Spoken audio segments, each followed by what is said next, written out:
রায়হান, বাবা, দেখো তোমার জন্য কি এনেছি। ওয়াও, আইসক্রিম আমার খুব প্রিয়।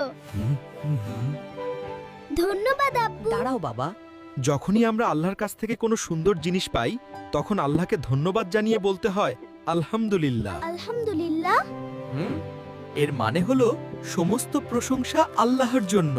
আলহামদুলিল্লাহ। উফ,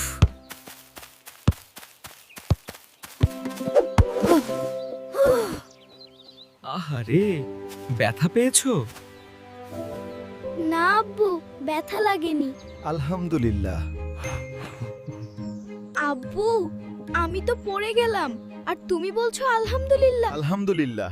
শুধু ভালো কিছু পেলেই বলতে হয় না, তুমি যে পড়ে গিয়েও বড় কোনো ব্যথা পাওনি, এটাও তো আল্লাহর একটি দয়া, তাই না? আমাদের নবীজি হযরত মুহাম্মদ সাল্লাল্লাহু আলাইহি ওয়াসাল্লাম বলেছেন, সর্বোত্তম জিকির হলো লা ইলাহা ইল্লাল্লাহ এবং সর্বোত্তম দোয়া হলো আলহামদুলিল্লাহ। আল্লাহর নিয়ামতের শুকরিয়া আদায় করলে তিনি নিয়ামত আরো বাড়িয়ে দেন।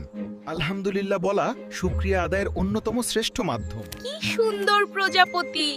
আলহামদুলিল্লাহ। মাশাআল্লাহ, আমার ছোট্ট বাবুটা তো শিখে গেছে।